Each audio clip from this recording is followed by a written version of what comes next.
Yeah. So anyway, that's just it. Save earlier if you're young. I mean, just however it's possible, figure out a way to save earlier. And if you want more in this world, you're just gonna have to do more than the person next to you. So it's always just been something where I have a day job and then I have some sort of side hustle, whether it's in the night, just some sort of side hustle, because I just wanted more. And if you don't want more, then fine, read books and go on picnics and have a great life. But I always just wanted more. I wanted a big house. I wanted a nice car. I wanted a deep bank account so I could retire early and provide for my kids, donate and start some sort of charity foundation. Yeah. So, I mean, I just wanted that those are goals in my life. And so, I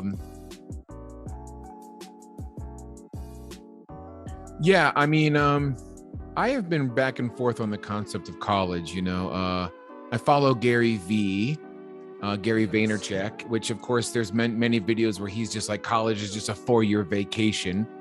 But then I started actually coming back to the other side of the pendulum, thinking that all the most well thought out, super intelligent people that I have lasting connections with in my life, I actually met in college. And so, in essence, Paul says you have to play the game and get that degree that might not mean anything anymore.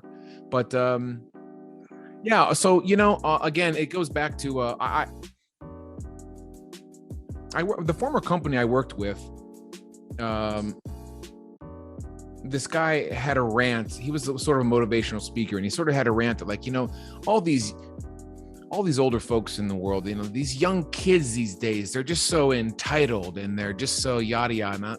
And then I kept meeting more and more young people, and they're just like, I just think they're just so way more brilliant than I ever was. They have access to information.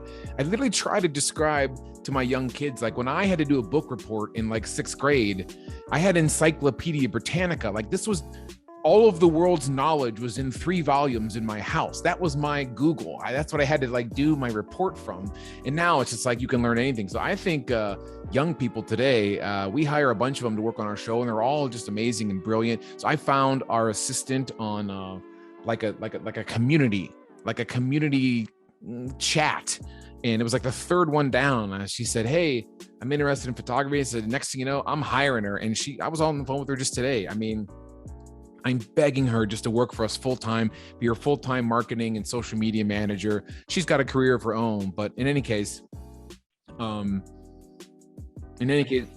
yeah. So if you're young, like, I guess you kind of have to go to college, but I would really work on some sort of side hustle, whether it's investing or trading or doing something, which would reduce the amount of fun you probably have in college, but there you go. So.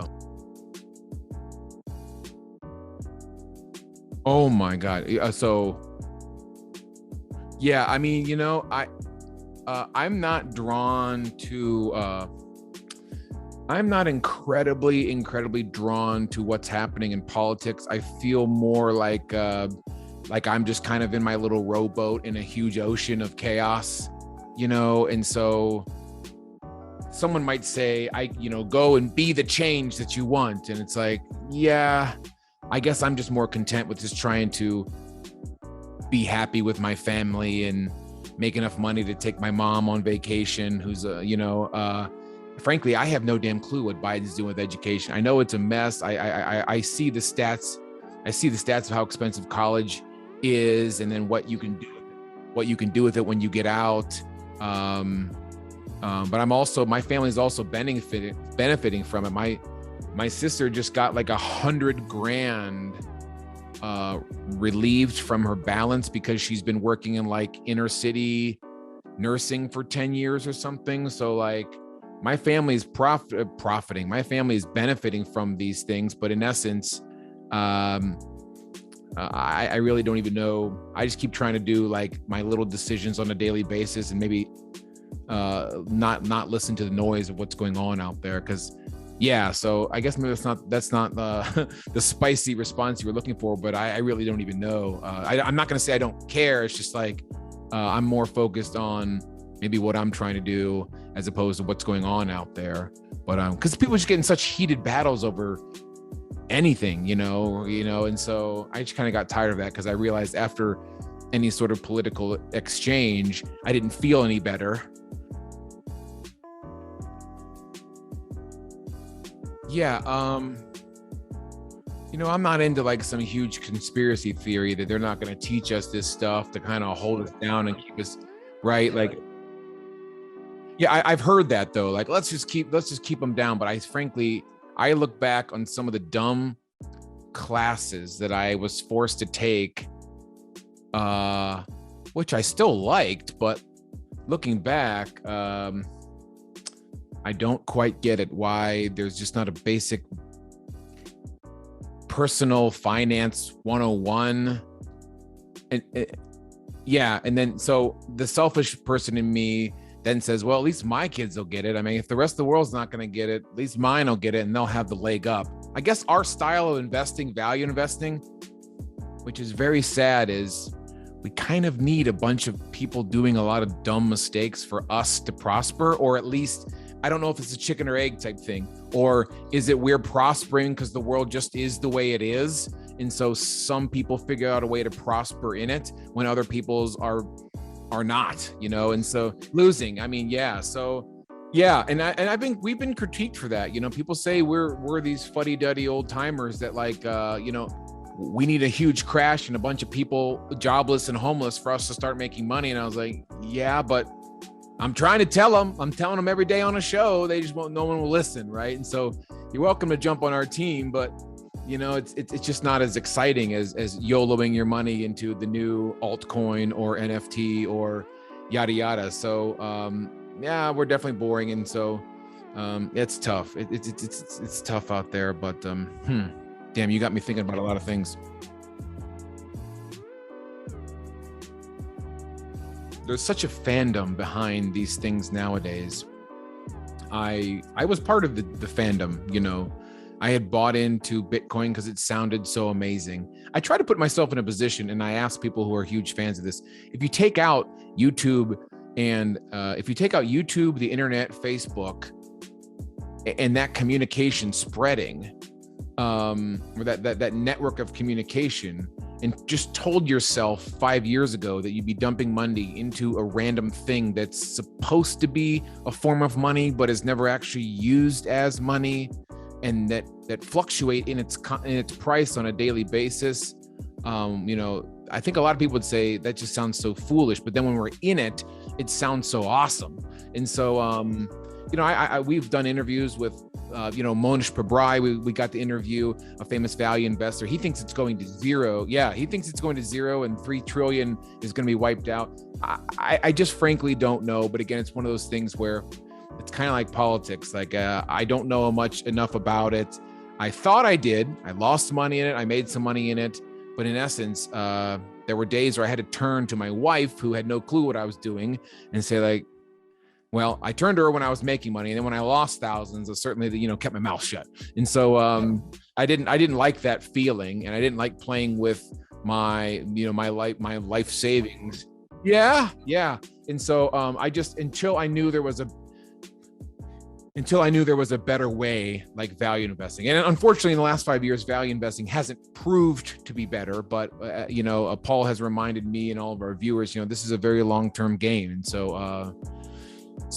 No, I'm not a huge fan of those. I don't quite understand them, and people think we're really stupid. We don't get blockchain. That might very well be true, but I mean, if you got in at the heights of Bitcoin, you're already down 50%. So now you have to make 100% just to get to the same levels. And so, yeah. So, and that's maybe now going back, you talked about like some things you could tell young people is, I guess the concept of the greater fool theory is like, it wasn't until someone explained, like if I buy a percentage or a Bitcoin today, the only way I'll ever make money is if someone buys it from me, or I have the ability to who thinks it's worth more. And so I guess the value shift is not really in my hands. It's somewhat out of my hands. And the same thing might be true for stocks, but at least I have this proven track record of what this company's trying to do. And they might have thousands of employees within the company trying to better it. But yeah, so no, I think I get sad when people talk about how they have crypto, because typically I say this on the shows, I talk to a lot of normal people. Investing is scary and difficult, but I definitely have some crypto coins. It's like, okay, I'm lost here. So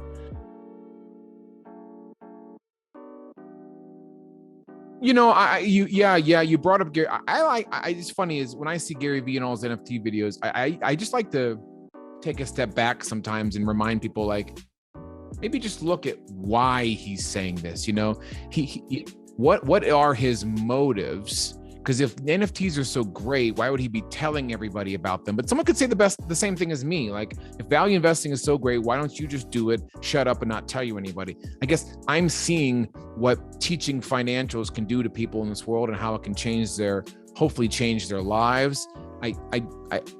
Gary Vee has been a huge help, but I don't know what his motives are about keep telling people that NFTs are the best thing ever. Maybe they will be, and I'm missing out. So, and Paul's a guiding light in my life. And he's like, I'm okay missing out. Maybe it is going to be the best thing that's ever happened in the history of the world. Maybe I'll miss out, but I'll be fine making my 10%. I'll retire wealthy. I'll be able to help people in the world. And that's fine with me. So,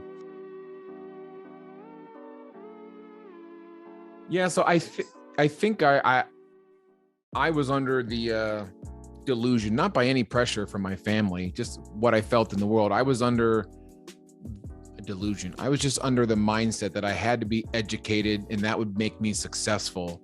And so when I wasn't incredibly successful after getting so educated, I had to do something else. I was still hustling. So we started photography. I never picked up a photo. I rarely take photos in real life. I don't ever take photos on my phone ever. Some people just fill up their phones. I never take photos. But I've taken 3 million photos in the past decade at weddings and portraits and stuff. So I was just drawn to being curious and mimicking some people I really liked. So we started to excel in the photography business as my side hustle. And then I got fired from my chemistry job in 2016. And my photographer friends were like, "Oh, this is the greatest thing that's ever going to happen to you." And I since have realized what was one of the worst days ever became one of the best days ever, because it gave me the freedom to pursue photography. My wife quit her job a couple years later. And I've had training on how to deliver what we think is a more well-rounded experience for someone getting their photo taken. And so we've done well, and it led me to finding Paul, who hired me, and so on and so forth. So who knows where the next gig might be. We plan on doing Everything Money for a long time. We still get incredibly fired up, even after 1,300 videos, get very fired up to start the show every time we do it. So I'm in a lucky spot, but I don't think I was ever destined to be like a chemist. I didn't, the kind of the nerdier, hermits that I worked with who are still doing it, they were probably destined to be chemists.